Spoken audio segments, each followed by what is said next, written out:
Let's talk about disaster recovery and why it requires some crisis management skills. Most of us that have been in IT for any length of time have had to do some kind of disaster recovery. Most of us are familiar with what happens when two drives in a RAID array fails, especially if it's RAID 5, and you don't have a hot spare. That is your entire array. And if it's running mission critical production stuff for a company, you are down and you're having to figure out what storage to recover to and how to recover and restore. Hopefully you had it backed up and you're suddenly in this disaster where it's a crisis. And why do I call it a disaster? Well, it's significantly impacting the company. Sometimes they're going to be down several days because of it. If they don't have spare equipment, if you can't get spare equipment on site, if there's no other storage for you to use, etc. So it can really add up to being a disaster for a company. When you're recovering a company that has been through some kind of major outage where their server is down or production systems are down, and it's very impacting to the company for a long stretch of time, not just a blip, but I'm talking about needing to procure new hardware and rush it in and recover it from backup. Those kind of situations are a disaster to a company. So, when we're thinking about cyber incidents, that can create other kind of disasters. When we're thinking about fires or floods, it's really a similar impact to the business, and it's a similar kind of response that you have to do.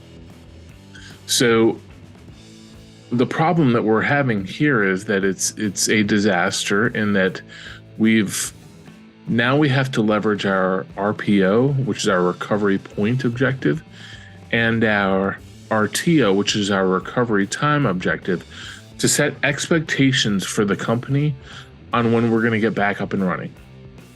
But not only that, these RPOs and RTOs that we planned on during our backup planning and recovery planning, they made the assumption that we have a machine to restore to, or that we have a storage platform to restore to. What if it's a mission critical system and the company needs to be back up and running, and there's no way for you to get them back up and running given your current hardware and software?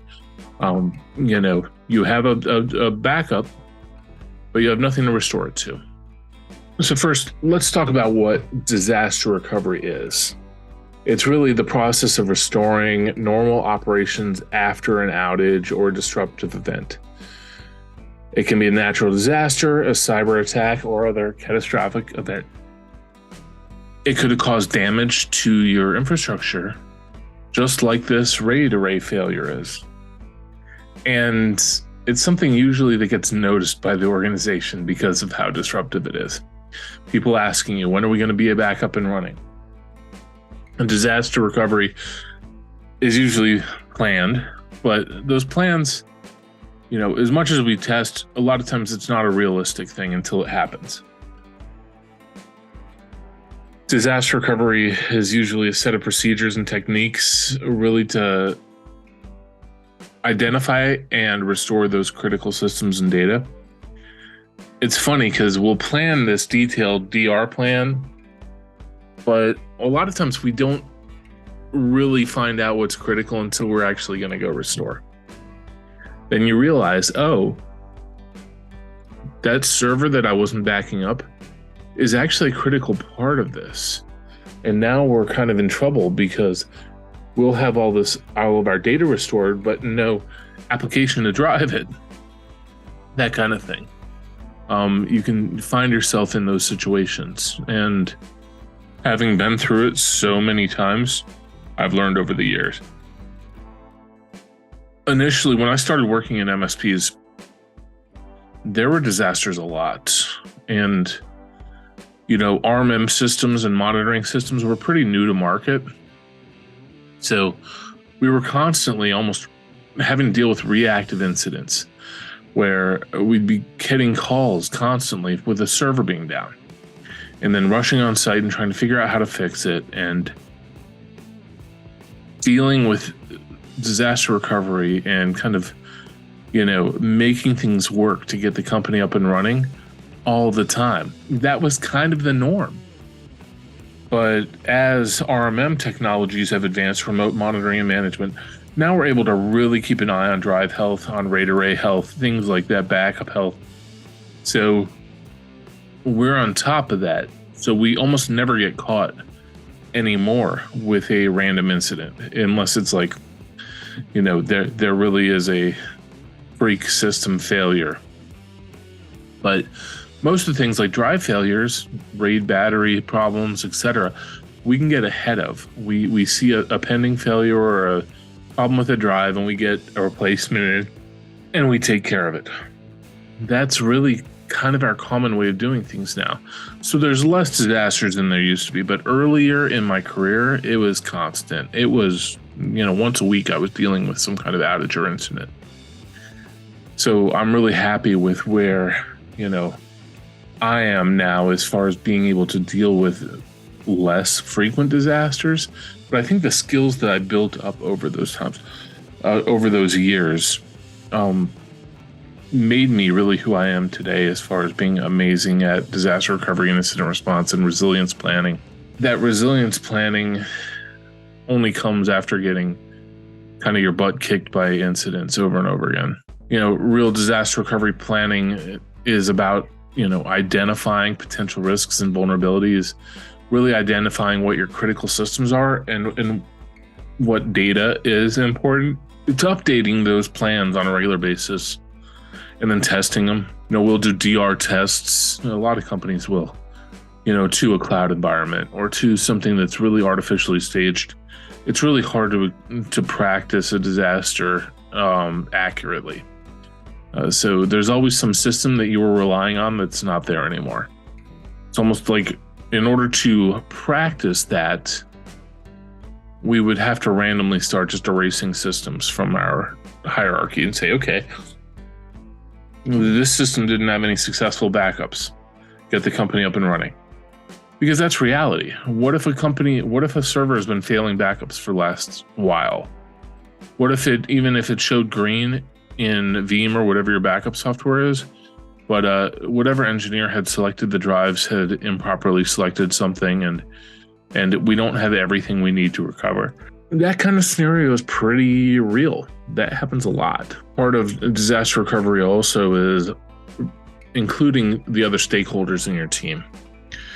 So it may be executives, it may be the IT team, it might be the security team, it might be people from the storage team, but it might also be sales. It might be marketing. They might need to know why systems are down and be able to communicate effectively. It might be customer support. Those people are your allies during this. What I want to talk about today is really where disaster recovery meets crisis management, or where it requires crisis management skills. I think about crisis management almost always from a cyber perspective because that's what I'm dealing with. Ransomware, crisis management around ransomware and cyber disasters is what I've had to do for the last 20 plus years of my life. There are a lot of other crises that require management that are not cyber incidents. Think about hurricanes when FEMA goes there. Think about a flood, think about New Orleans flooding, etc. That kind of disaster response is crisis management. And it happens at a lot of different scales. Crisis management engages, when there's a polluted water supply, when there's, some kind of impact to human welfare, we see a public crisis management response.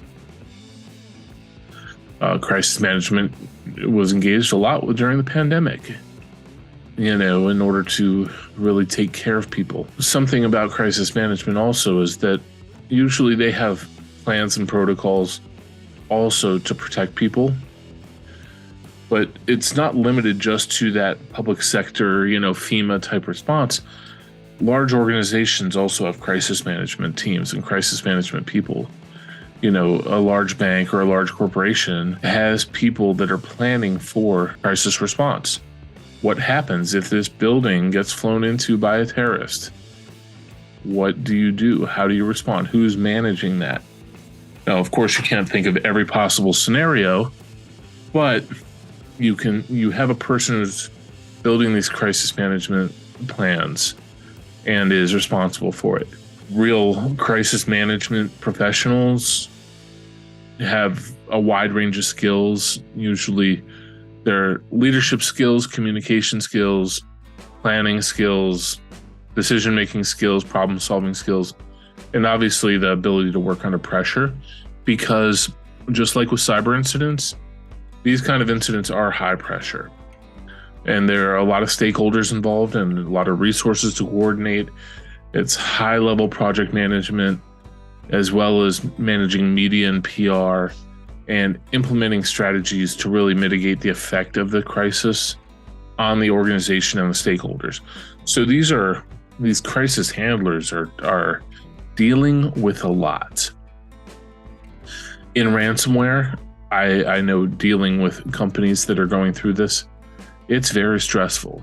Like CEOs, CFOs, CTOs, CIOs, they're all quitting, or they're having nervous breakdowns, or they're going to the hospital, or they're getting sick. There's these kind of effects that they're having because they're in the worst day of their life, the worst week, month of their life with ransomware. And they're struggling with coping with that. And these are seasoned executives, but a lot of them are just watching their whole life flash before their eyes as far as all of their compensation, all of their bonuses, all their money, everything they depended on, as well as their reputation with the board of directors and the customers and everything. They're just watching the company go down the drains with a ransomware event. And, they're rage quitting and having nervous breakdowns and going to the hospital.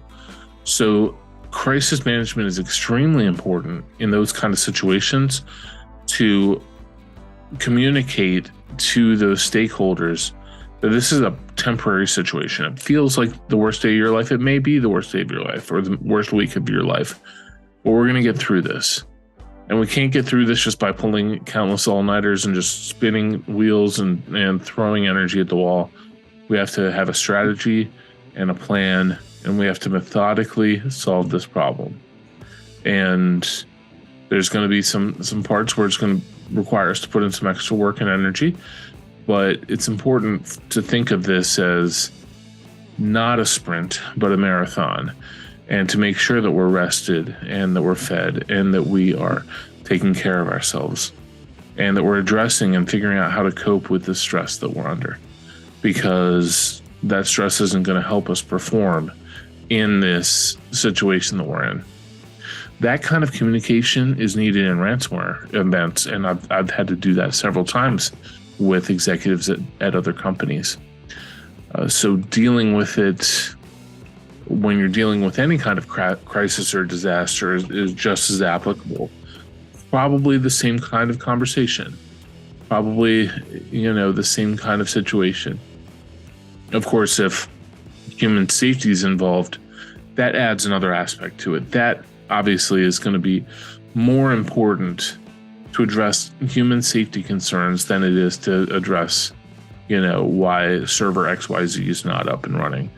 But a lot of times a large scale disaster will have those human elements as well as the technology, as well as the business impact. If a building collapses that was your data center, but it also held 500 people, you're going to have to be dealing with all of that. Not only the impact to your business operations, but possible loss of life and rescue operations and things like that. So DR involves a lot of crisis management skills, and I think that gets overlooked because a lot of times we're just focusing on IT disaster recovery and business continuity, but a lot of times there's other parts of the company that are involved and should be involved in your solution, in your planning, and because they're going to be involved when it actually happens. So obviously I've mentioned there's different kinds of disasters. There's, natural disasters, there's pandemics, there's things like that. Cyber attack, I had mentioned also. There can be something like ransomware or something that's just completely destructive, like Wiper, where they're just destroying systems. There's also system failure, outage.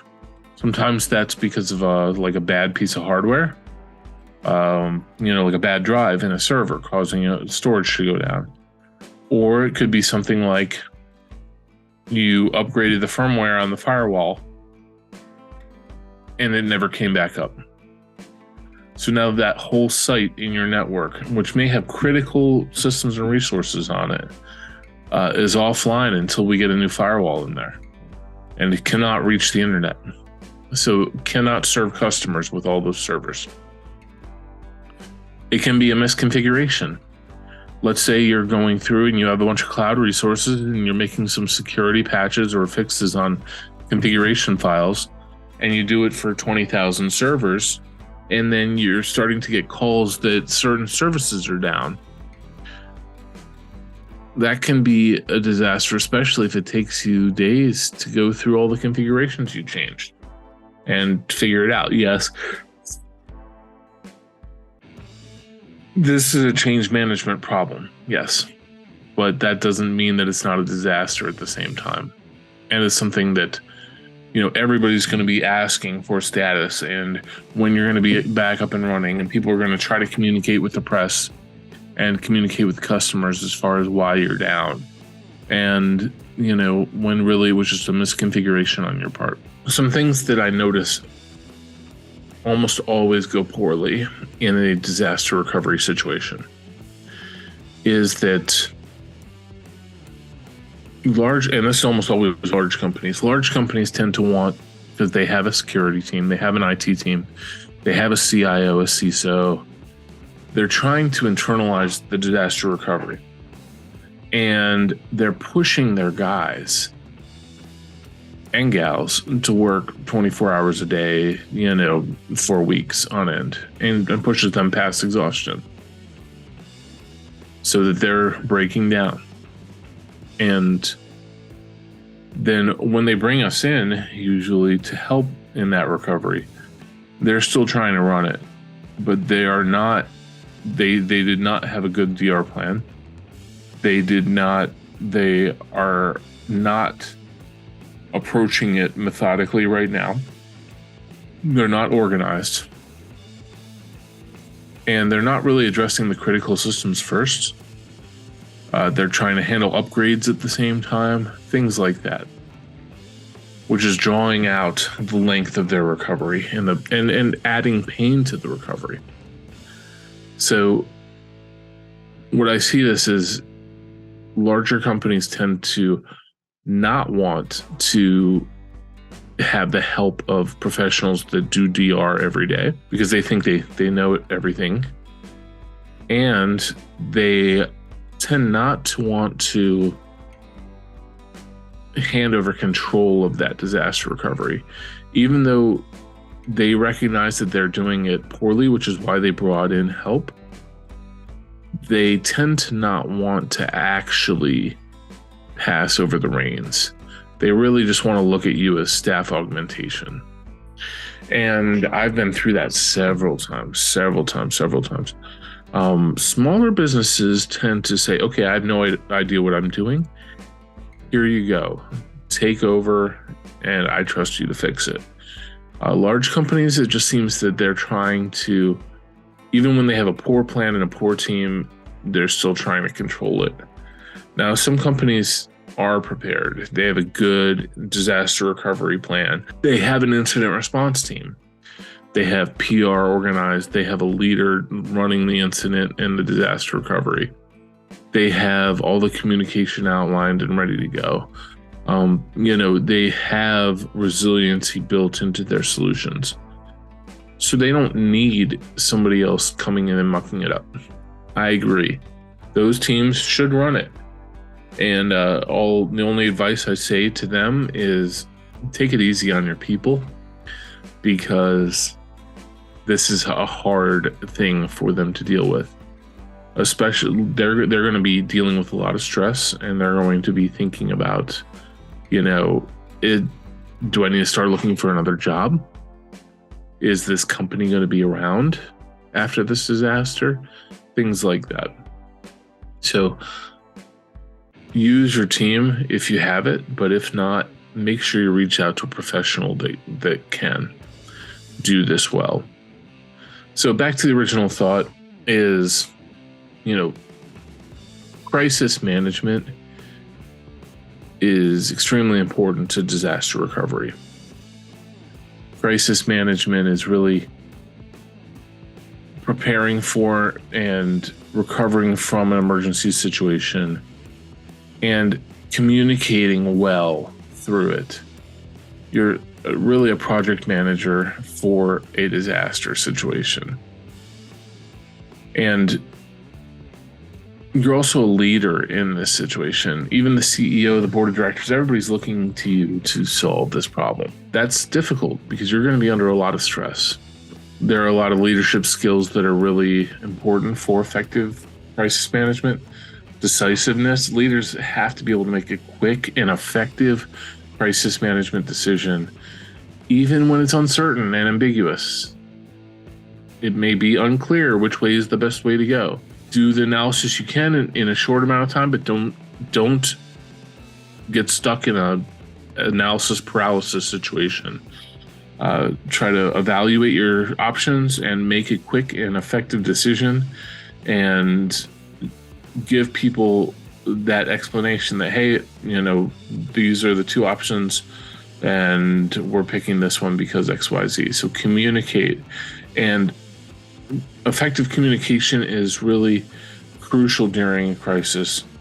A leader has to be able to communicate clearly and concisely with all stakeholders, the employees, customers, partners, suppliers, and the public. Adaptability is really important also as a crisis management professional. You have to be able to deal with changing circumstances constantly. And that can be hard. People tend to want something that is, in their job, they want reliability, and people just want to go to the same place every day and they want to deal with the same situation. Most people want that sameness about every day.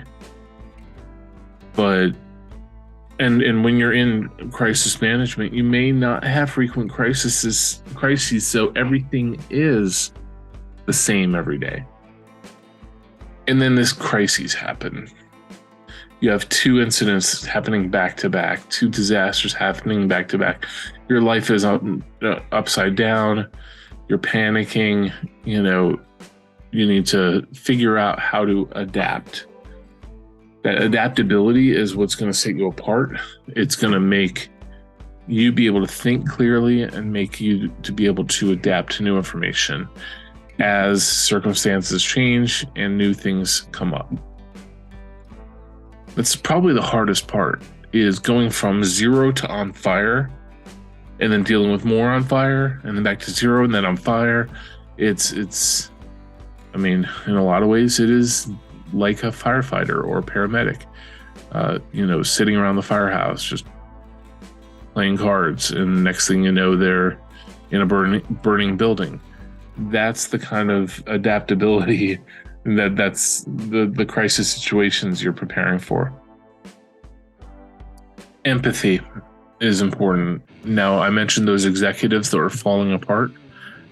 That's happening around the company. That's the entire company is experiencing that, but I'm just used to seeing it at that executive level. You as a leader have to be able to understand and respond to the needs of the rest of that leadership team, the rest of the employees, the customers, the broader community. There's a lot of people that are affected by this and this disaster, and you have to be empathetic towards it.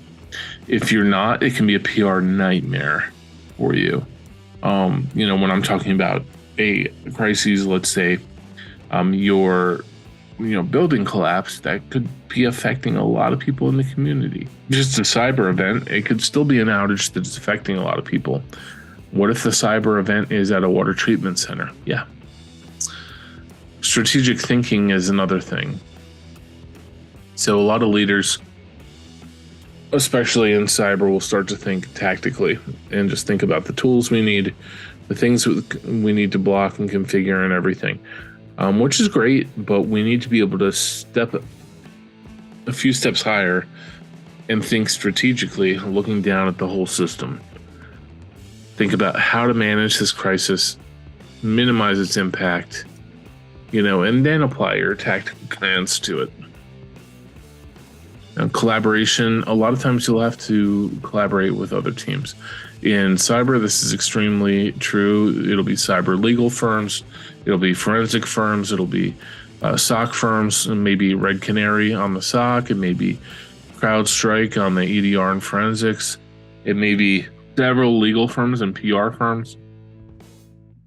A lot of people are engaged in this, and there's notification firms that are doing the notifications of breach data. So there's a lot of stakeholders, and you have to be able to collaborate effectively and communicate effectively across those people. And lastly, resilience is going to be crucial.